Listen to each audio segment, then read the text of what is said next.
10 a.m. Central Time now, so to be respectful of everybody's time, I want to go ahead and get started. Before we go through the few slides I have put together for you, I just want you to take a moment and locate the question and answer box. Jamie's on with me here as well from our office, and she'll be monitoring those questions throughout the presentation, and we should have enough time to go through those questions. So please submit those in at any time. If you would rather speak, we can also just raise your hand or submit the question asking to unmute your microphone. But because of the amount of people on the presentation right now, all microphones will be muted until we get to the end of the few slides I have. So I'm going to be going in through the details with you on what the H-2B cap is right now. I want to talk about supplemental visas, and I will talk about the first half and second half scenario. Again, if I go through this information a little too quickly, please submit over a question. That way we can make sure to answer as many questions as we can as the time allows. So this is pretty basic information. We have an exact replica of fiscal year 2024 when it comes to the supplemental visas. As you can see there, both charts are identical. We do know the first half of the quota was already met of the original 33,000 visas. They released an additional 20,000 visas, 716 for the first half of the fiscal year for the returning workers. The main difference between these two charts here is that those visas released and began filing last year on November 17th. And then this year, dealing with the November elections, it was delayed a few weeks and we could not start petitioning for those supplemental visas until December 2nd. For the second half of the fiscal year, everything else remains the same. Well, once the original 33,000 quota has been met for April 1, there'll be an additional 19,000 returning workers that are available 15 days after that quota is met. And then they have a second late start date allocation of 5,000 workers that begins May 15th, and we're able to file for those 45 days after the second half of the cap has already been met. And then there's still a second allotment of 20,000 visas for the Northern Central American countries. Those are those country-specific allocations there. That currently includes Guatemala, El Salvador, Honduras, Haiti, Colombia, Ecuador, and Costa Rica. So no changes there on the Northern Central American countries, and we're going to go into more details about the different selections as well and what that means to your application. So just to do another comparison real quick, want to highlight a few things. You can see January 11, 2024, we did a webinar very similar to today. And the U.S. Department of Labor had certified 53,119 workers. And this is, again, every application that was submitted for the first half of the fiscal year as of that date, as of January 11th. Remember, we can only file 90 days prior to the start date. The fiscal year, first half of the fiscal year begins October 1st. So that's why you see that July timeframe. For every October 1st application, we're submitting in July, 90 days prior to that date. And you can see how many workers and were certified and how many applications were submitted at that time frame. But with the first half of the quota, only 33,000, and then this the supplemental visas, you can see fast forward to this year, as of January 4th, 2025, the U.S. Department of Labor has already certified 89,532 workers. That's a huge increase from last year, this time of year, in the amount of workers certified. But I will tell you that the second half of the quota for supplemental visas still has not been met yet, even with the influx in the amount of workers. One, you have to qualify for returning workers, of course, and meet some other attestation requirements that we'll talk about. But that is a huge difference between last year and this year, and there could be some duplicate filings going on at the U.S. Department of Labor, many different factors to take in place, but we're going to continue monitoring those numbers closely. And just a little bit of historical data as well, just looking back a few years since we did this presentation last year, 23, we actually had a decrease in the amount of workers from 23 to 24, but now looking at forward towards 25, and this is just for the second half of the fiscal year. This is for every employer that has a start date of April 1st, or April 1st, actually, just April 1. So you can see that's jumped to 149,953 worker positions. So it's 11,000 more than the previous year, but it's a slight increase from 2023 just because we did see a slight decrease in 2024. So that's the number of applications that were submitted for an April 1st. The U.S. Department of Labor gives us a 3-day window, January 1st, 2nd, and 3rd, to submit those applications 90 days prior to April 1st. And then they put all those applications, 8,759 applications. That's every employer that has an application. Some employers may have multiple applications depending on the jobs and the locations, but they get randomized by the U.S. Department of Labor, and then they issue a grouping. So everybody, for as of now, should know what group you fell into by the U.S. Department of Labor. They submitted those out last Saturday. And this is how it divides up. You can see how many applications are within your group. And they've always historically, once they started the grouping process, allowed for around 34,000, almost 35,000 workers within Group A, because they feel that's how much can make the original quota of 33,000 when it does get to immigration.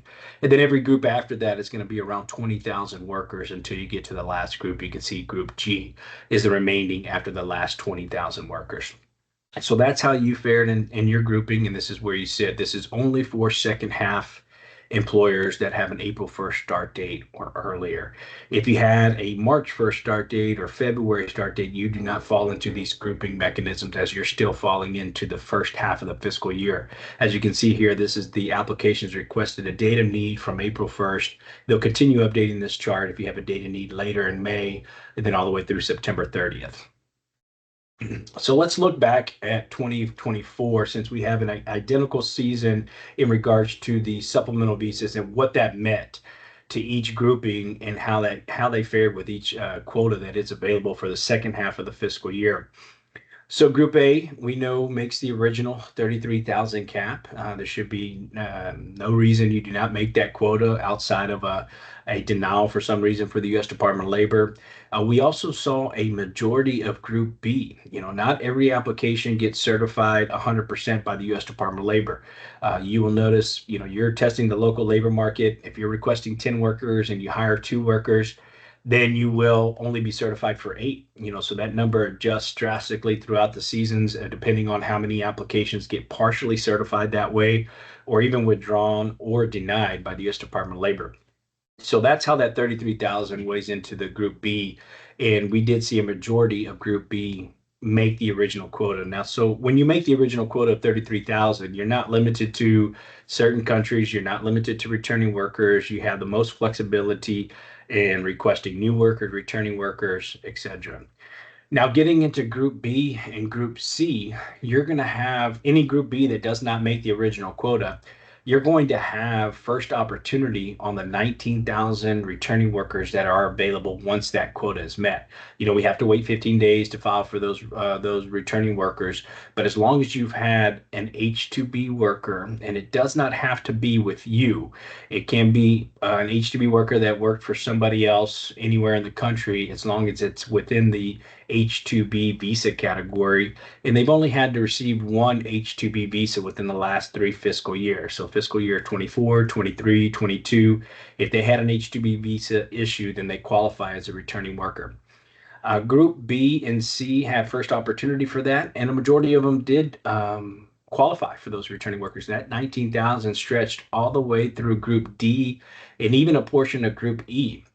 So knowing what grouping that you have been assigned right now, and if you have returning workers, you still have an opportunity all the way through Group E, if it mirrors last year, like this year, for that 19,000 to stretch that far. Now, it just really depends on how many certifications get certified in each of those groups, and how many of those certifications actually have returning workers that are qualified.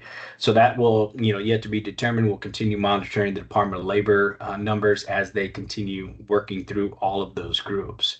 Now, Group E, F, and G, unfortunately, the only opportunity with that April 1st application is if you have workers coming from those specific countries, the Northern Central American countries, because that 20,000 visas was not met even for the entire fiscal year of 2024. So there will be an opportunity there.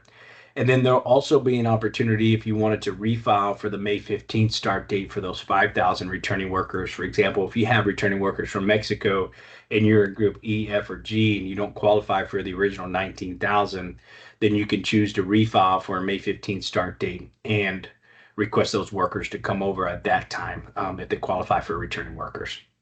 And then also, we always have the backup plan. Many of you may know, filing for an October 1st start date, and we'll reconvene when the time is appropriate to talk about that, but that's always a backup plan if you do not qualify for the original cap, any cap relief, Northern Central American workers, May 15th, and then the backup plan. That way, looking forward into, fiscal year 2026 already. So let's looking at time frame. So for the first half of the fiscal year, the visas that are available right now for the returning workers, that first half cap was met on January 9th. Now, yesterday was a holiday, so we have not received an update that the first half of the cap has been met. And we did see that if you had a start date of the first half of the cap with a March 1st start date or earlier, then you were successful in obtaining your visas, your returning workers throughout that those visas that were allotted for the first half of the cap. The second half of the cap was met on April 17th. And like I said, Group E through Group E was successful. And that was for the returning workers on April 17th. So you can see where there's additional time for even those later groups to get included in those returning worker exceptions. And I'll drill down a little bit further. So looking at your grouping, knowing where you're at, I want you to know what to expect next and when to expect some news. We're not going to make any drastic changes right now, regardless of what grouping you're in. We're going to let the U.S. Department of Labor get through here. This NOA stands for Notice of Acceptance. This is the first step that the U.S. Department of Labor does. They can issue a notice of acceptance or a notice of deficiency if they want any additional information from you. But if you're in Group A, we did not start getting those last year until January 10th. So we expect to hopefully start getting those today. And that gives you permission to start your 15-day recruitment period with your internal posting and start accepting U.S. applicants and testing the local labor market. And then Group B started around February 5th, and Group C, February 20th. Group D started March 4th, and then Group E, I'll stop there, but it began March 18th, getting their notice of acceptance all the way through March 26th. And then looking over to the right where it says labor certification date range, this is what's important because you have to have your labor certification before we can proceed to the U.S. Citizenship and Immigration Services. And there's a way, there's a range there depending on how long the Department of Labor is going to process your application on when you get that labor certification, and that has to be overnighted to immigration. Still has to be done by paper filing because we have to send a check. There's no electronic filing at immigration yet. So that has to get overnighted to CIS, and then we know the H-2B cap was met in April last year, and that's where Group E fell into. Some of them made the quota, and some of them did not for that returning worker allocation of those 19,000. And then Group F and G had to make different plans in regards to either May 15th, Northern Central American workers, or October filing. So there's still opportunity for many of you and going forward, even in the May timeframe. So outside of returning worker classification, we know that we also have to submit an attestation to take advantage of any of these supplemental visas. Right now, for the first half of the cap, if you're filing for returning workers or Northern Central American country workers, or you plan to do so for the second half of the cap, if you're not in Group A or Group B, then you have to start looking at this attestation and irreparable harm because you have to meet one of these qualifications, at a bare minimum, one of them, to be able to prove that you are going to have severe financial harm if you do not receive your H-2B workers. And when you're filling out this attestation, I always like to say that more boxes checked does not give you a better opportunity because you also have to be prepared to produce all of the information based off the box you do check here on why you will experience financial harm. And we'll go through this, and we've had our legal counsel on and do a webinar also that goes into more details on how to qualify, if it qualifies for your company, that I highly recommend you watching if you did not attend originally. And that will be sent out to you as follow-up as well. And there's also the USAID, the United States Agency for International Development, works with local ministries in all these countries to offer free recruiting services. We all know that the workers cannot be paid to be recruited, and then also employer. There are some recruiting services that require payment from the employer. These do not, and we can happily send over some additional contact information for you. We've had good luck with El Salvador, Honduras, Guatemala, Costa Rica are some good alternatives for you if you're looking for new recruits, especially if you're new into the H-2B program and you do not have any access to returning workers to meet those supplemental visas, I would highly recommend we start looking into these different options, knowing your grouping assignment now. That way you can begin that recruitment process with these different agencies, and you can start identifying who you would like to work for you, and then we know the time frame on when to expect the U.S. Department of Labor to issue certifications, so we can give them a better time frame on when to have those workers ready to travel and those types of things. So it's a great resource for you as well. So, what to expect next? If you are a first half member, you've already been approved your petition, and we highly recommend that you schedule your processing appointments if you have not already. Appointments are already filling up all the way through February, the end of February, as of today. So, if you've been lucky enough to already receive your approval notice and you have a February start date, even a March 1st start date, get those appointments scheduled now so your workers can travel and arrive on time. Quick reminder that those workers have the opportunity of traveling 10 days prior to your approval date, your start date of employment.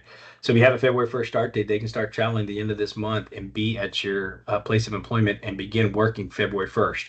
Now, just another reminder, if they do arrive prior to February 1st, they do not have work authorization to work until your start date of employment on your application. Another note is that the U.S. Embassy in Guadalajara is no longer processing H-2 visas. So this may put a strain on the appointments. I know many of us like to go through our Monterey office, and we can meet with all your workers, but this may put a strain on the appointment availability now and the second half, coming in March and April, on the appointment availability in March. So do not delay. Once we get that petition number and approval, please make sure we have your worker information so we schedule those appointments. If you have a receipt notice and you have not been approved for the first half of the fiscal year, that means you did make the cap. So if you receive this petition number, you will receive a note from your FEWA guide stating that, congratulations, you made the cap. Here's your petition number. CIS is still processing your application, but that means you did make the quota. Once they cash your checks for the filing fees that are submitted on your behalf, this is what this receipt notice is, and that number will look something similar to that.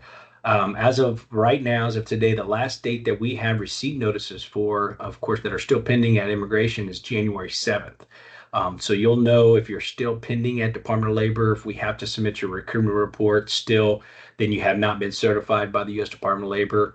Or if you're certified on January 7th or later, then your application is still pending. We do not have a receipt notice yet, so you're still kind of in limbo knowing if you made that first half of the quota for those returning workers as of today, because we have not got updated if that first half supplemental visas for returning workers has been met yet.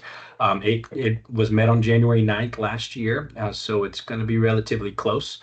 So I do expect the news sometime soon, but that is where you're at, and depending on your application for the first half of the fiscal year. Of course, if you're applying for the Northern Central American countries, that time frame doesn't apply because that's just for returning workers coming from other countries besides those separate allotment of the 20,000 workers. Second half members, we expect those notice of acceptance or notice of deficiencies coming in any day now. Of course, they have to get through all of Group A before they start on Group B.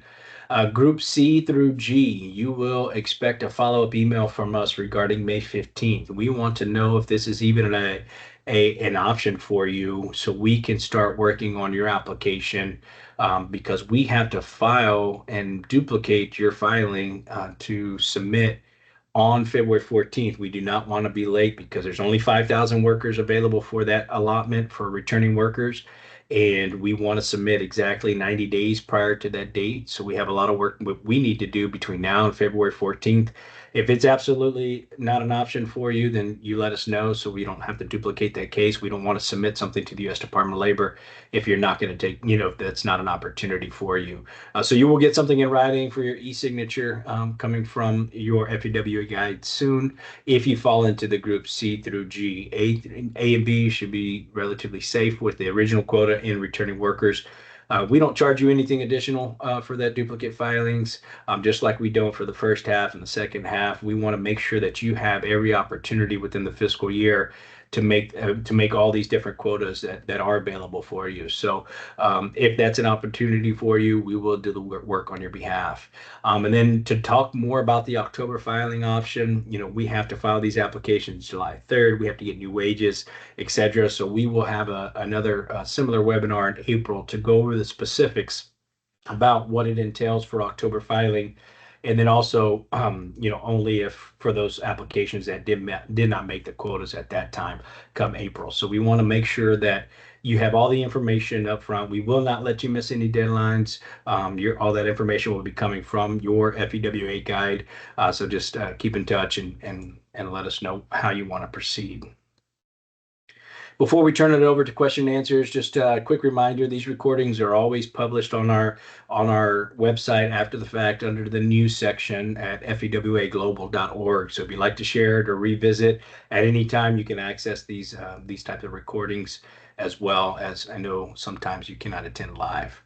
So with that, I know I got a lot of information over to you, but I do want to turn it over to questions. So I'm going to turn it over to Jamie so we can go over any questions you have. And again, if you'd like to raise your hand and just ask your question verbally, please let us know. We can do that as well. Okay, we have a member that has been assigned to Group E. When do you think they could expect to receive their returning workers? And if they have the same returning workers from last year, would it speed up their process?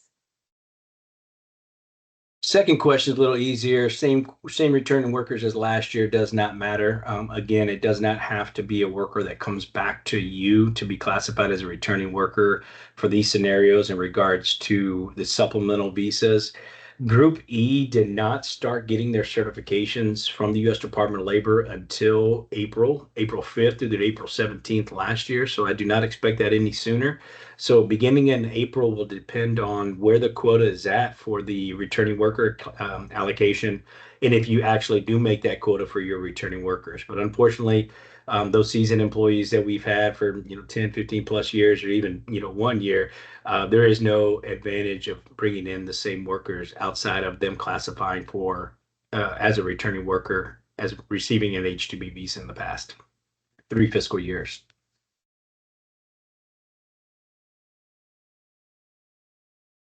Any other questions, Jamie? No, that covered both. Okay. Any other questions in the queue?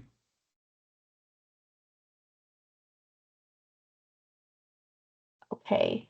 A member was assigned to Group D. On the topic of making a case of financial harm, should we start preparing that information now? And will FEWA be sending us a preferred format? We don't have a preferred format. We can send you over the attestation so you can look at those different checkboxes. It's a good idea to start gathering that information now, because once you actually have to sign the attestation, and we don't send it to you too far in advance, because we know as we get closer to springtime, you may have, for example, more contracts that you sign with more customers or your returning customers, whatever the case is. But if you sign that attestation today with today's date, and for example, you sign a contract that you may or may not be able to fulfill because you don't have your H-2B workers, and it's going to be clear evidence that it's going to be financial harm because you do not get your H-2B workers. But if it's not dated until March 1, because that's when your contracts are redated, then you cannot use that as evidence. So we're going to send that attestation to you when it's closer to the time of filing, so that data can be collected when you sign that attestation. But yes, looking at the different options, we can definitely send you over the attestation form so you can see what makes most sense for you. And another example in regards to, since I said contracts, please do not check that box if it's not a signed, executed contract. We have some employers that, they work off of either verbal agreements or kind of reoccurring customers that have been with you forever. It has to be something that we can send in during an audit scenario of a signed contract by you and you as the employer and your customer, if you check that box. So that is important as well. So great question. We, a member assigned to Group F wants to explore the NCA petition option. What is the filing deadline and the cost for the NCA petition?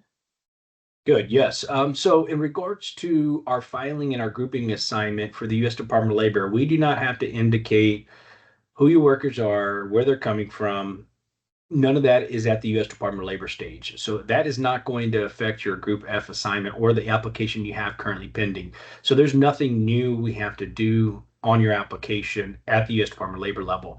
What you want to do now is request that information from your FEWA guide, and we can send that directly to you so you can start the recruitment process. There's no additional cost in regards to these recruiting if you're utilizing one of the USAID resources there for Guatemala, El Salvador, or Honduras. So there's no additional cost for you. Now, there will be additional cost once you're approved just because of transportation being a little bit higher, but there's no additional cost in regards to recruiting services. There's nothing different we have to do until the U.S. Department of Labor does certify your application for the number of workers you're requesting. At that point, we have to file the petition to immigration indicating that you are requesting workers from that 20,000 allotment from those countries, and then also the attestation form, and then what countries they're coming from. But it would be good knowing that you're in Group F or Group G, that you're not going to have an opportunity for that April 1st start date for returning workers. If you'd like to start entertaining that, so you can start that interviewing process for any potential applicants that they can refer to you. We were assigned to Group F. Can you explain the May 15th option that has 5,000 workers? Or yes, I actually forgot to note something, so I'm going to flip back on that. So we have to file your application. We have to basically resubmit another application 90 days prior to May 15th. We will not, one keynote I forgot to mention is that we will not withdraw your current grouping because U.S. Department of Labor is not working on those applications as of right now. Until we know that you're not going to make the quota. At that point, then U.S. Department of Labor is not going to be working on the May 15th applications that we file on February 14th prior to getting to those groupings. They will barely be through Group B at the most come February. So we have to be prepared if that's even an option for you. It's basically starting the application process just for a later start date. But remember, unfortunately, May 15th realistically means around a June, July timeframe of arrival. And you'll see that in the follow-up email. If you're in those groups, your guide will be sending you an email explaining the timeframe because even though we're Group F, U.S. Department of Labor has to get through all of these applications that they received, Group A through G, before they can get to any later applications that are submitted in February. So there's still a backlog and a delay by the time they do get to those applications. But that's going to be the same for everyone, and we still want to submit it exactly 90 days prior to your date of need. And again, there's no additional cost to you for that. But you do have to have returning workers in order to entertain that option. Another member assigned to Group E. When can we expect our workers? We expect the U.S. Department of Labor to certify those applications April 5th through April 17th was a time frame from last year. So early April, we'll know if you're going to make the quota, unless it's met drastically earlier than last year, to see if we qualify for that. Now, we still have to give time from the certification from mid-April for immigration to process their application, and they normally take 2 weeks. We pay premium processing for 15-day turnaround time, and then we still have to schedule appointments. So if you're looking at that time frame in Group E for a early April certification date, and we actually do make the quota and it's still available, you could still be looking at May timeframe for those workers to actually arrive by the time you do get final approval and appointment scheduled for those workers.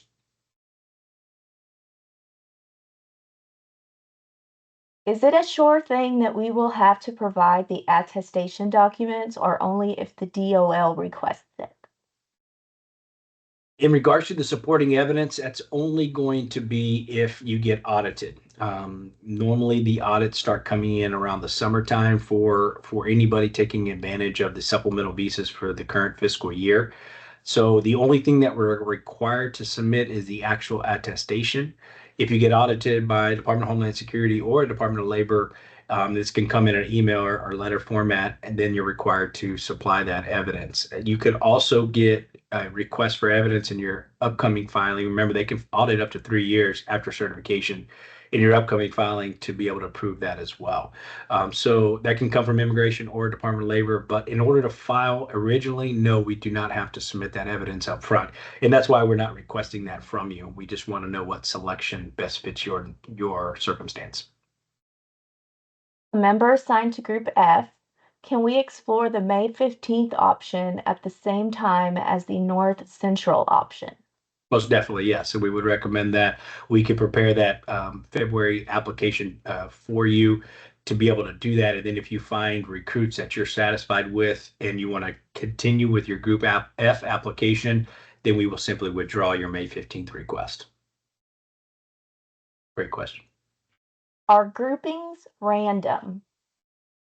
Yes, the U.S. Department of Labor has a whole Federal Register notice process when they started doing this, that it's a 100% randomized, computer-generated process within the U.S. Department of Labor. So I can say yes, it is random.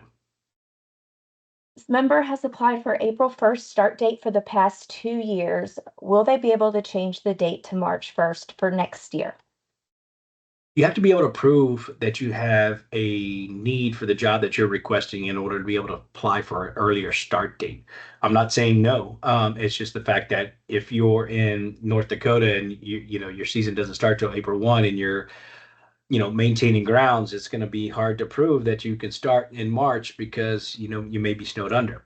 So it just really depends on your specific circumstance. Now, the U.S. Department of Labor utilizes a registration number that is issued to you for every application that gets certified by the U.S. Department of Labor. And if you do not change the start date of employment for more than 30 days or increase the number of workers by so many, and Jamie may have to chime in to remind me how many that is, then they will not question the seasonality or should not be questioning the seasonality of your business. But if you have a date change of need more than 30 days, so if you go from April 1 to March 1, that's 31 days, you can no longer utilize that registration number that's supposed to be valid for up to 3 years that basically proves your temporary need. So now you have to reestablish a new temporary need based on a different date that's not, that you haven't requested in the past. So it's very case specific, and we're happy to look at that for you. We normally start that process in June and July the previous year. So we start the prevailing wages applications for the following fiscal year. And then we want to make sure that we have the evidence to support it, especially if we're moving the start date more than 30 days. Oh, and for the registration numbers, you can utilize the registration numbers unless you are increasing by 20% and the number of requested workers are 50% if requesting under 10. Thank you, Jim. Where are the two interviewing locations in Mexico?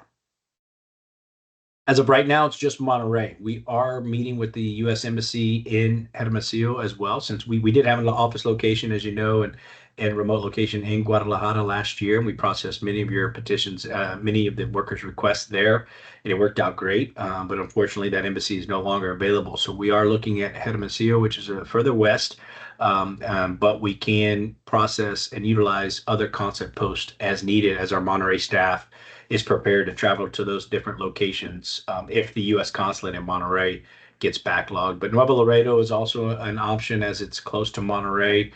We have some employers that utilize that, and it's actually a border town just a few hours away from Monterey. So we do still meet with the workers in our office there, and then they travel to Nuevo Laredo to process their visa. So it's a smaller consulate. They don't have many appointments available, but at times there are some availability there. But we are looking at Hermosillo, who is looking to pick up the slack for Guadalajara this year.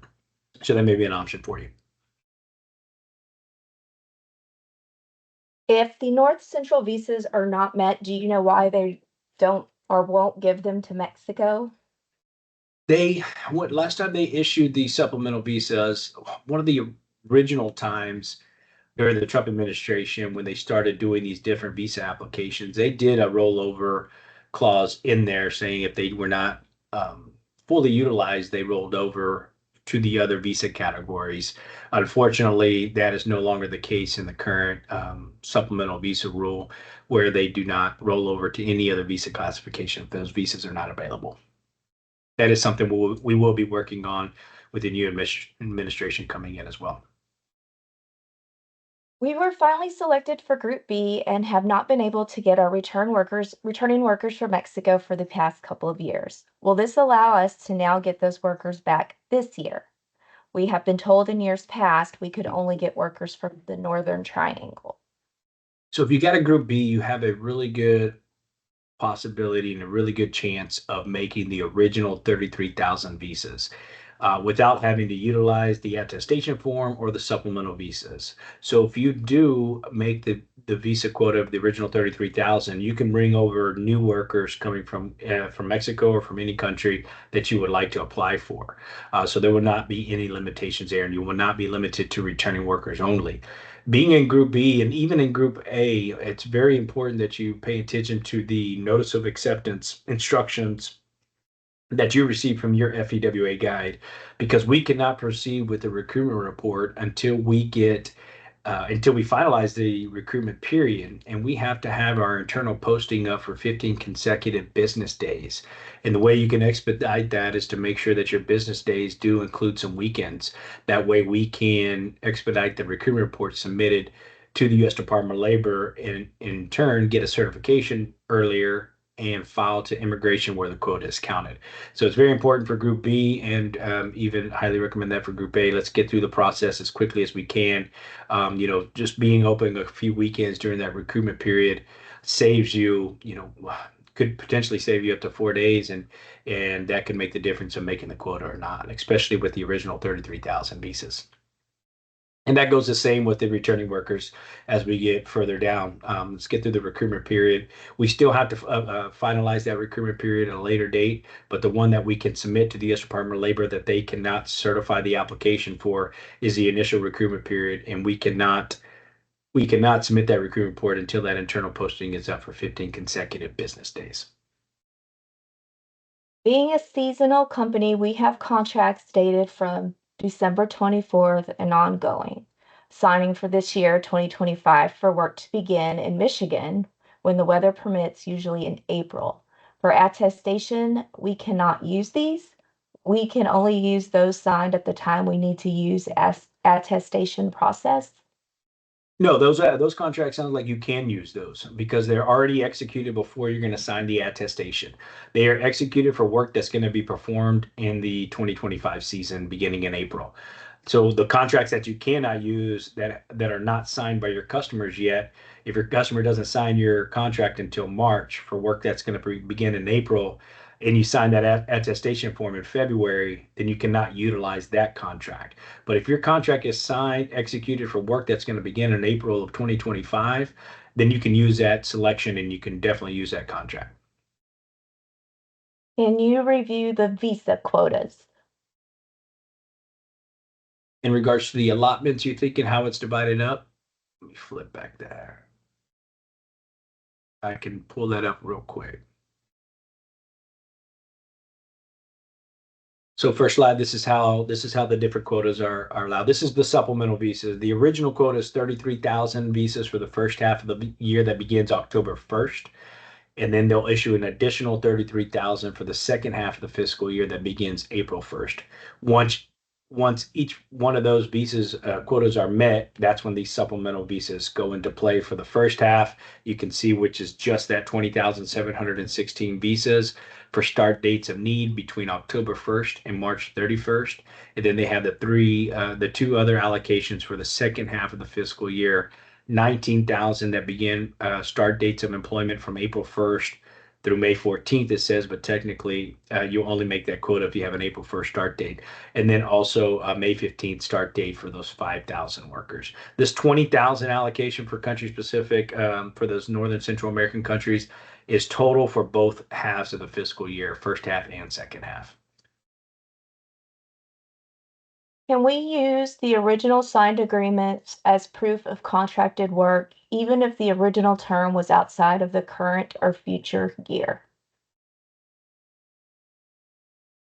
If we're referring to contracts that you're servicing your customers for, it's important that if it's a reoccurring contract that auto renews, it just has to be able to state in there that the work is going to be performed during the time of need when you need the workers from April 1, 2025. So it needs to be specific enough to show that this is a reoccurring contract, and it auto renews at a certain date, and unless you get something in writing from your customer, is normally the case. So that is okay, because it's an ongoing contract, and normally you can show that you've been doing services from those customers for many years. So that is fine, but as long as the work it's specific enough to show that the work will be performed in April or in springtime for 2025.